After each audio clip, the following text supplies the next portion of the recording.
Putem P2P na Binance možete kupovati i tradovati kriptovalute u samo 2 koraka. P2P na Binance je opcija gdje vi direktno možete kupovati ili prodati Bitcoin, USDT ili bilo koju drugu kriptovalutu. Ono što razdvaja P2P od, na primjer, spot ili futures tradinga je to da putem P2P-a vi direktno tradujete sa nekim drugim čovjekom. Dakle, možete odabrati sa kim želite da tradujete, da izaberete koliko tačno želite da kupite i prodate i odradite cijelu funkciju na Binance-u. Ovaj proces je izuzetno brz, dobar, dakle i u suštini nema nikakvih komplikacija. Ono što treba da odradimo je dakle da dođemo na samu stranicu P2P tradinga, odaberemo koji tačno asset dakle želimo da tradujemo i da tačno odaberemo koliku količinu želimo da kupimo ili prodamo.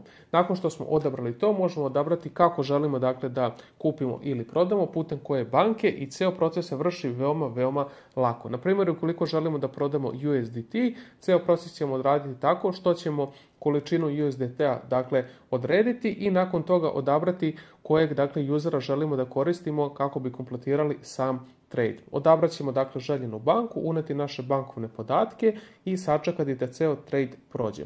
Ukoliko prodajete USDT, ono što će biti potrebno je da sačekate otprilike 10 do 15 minuta kako bi dakle kupac vašeg USDT-a poslao vama pare na banku. Nakon što sam kupac potvrdi da vam je poslao novac u banku, vi ćete dakle pogledati svoj bankovni račun. Ukoliko ste se uverili da je zaista novac došao na, možemo reći, vaš račun, vi ćete onda njemu approve, odnosno odobriti taj USDT.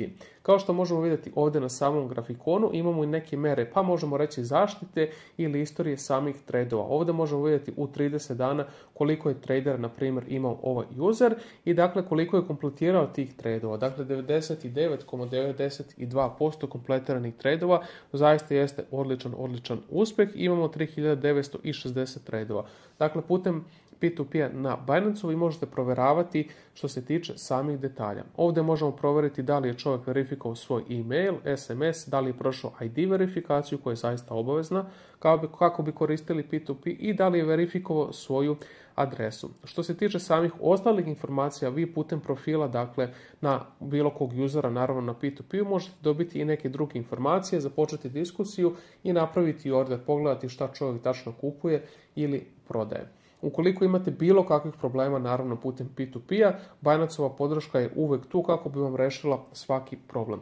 Što se tiče nekih drugih detalja, to jest kako vi možete tačno naći P2P na Binance-u, ono što će biti prvo potrebno je napraviti Binance nalog. Ukoliko još uvijek nemate nalog, možete iskoristiti link iz opisa ovoga videa i napraviti nalog već danas sa 20% popusta na doživotni spot trading fee. Nakon što ste napravili vaš nalog, sve što je potrebno, dakle, naravno da se ulogujete na Binance, nakon toga ćemo otići na trade i ovdje ćete naći opciju P2P-a. Kliknut ćete ovdje na opciju i dobiti cijelu stranicu, dakle, P2P-a gdje možete kupovati i tradovati kriptovalute putem vašeg bankovnog računa izuzetno prosto i u samo par koraka. Evo, u suštini ovo je bio neki osnovni tutorial kako koristiti P2P. Ukoliko imate nekih pitanja, možete slobodno pratiti dole u komentaru. Mi ćemo se potruditi da vam odgovorimo u najbržem mogućem roku. Hvala svima na gledanju i vidimo se u nekom od narednih videa. Ukoliko vam se sviđa naš kanal, slobodno nas zapratite i lajkujte ovaj video. Pozdrav!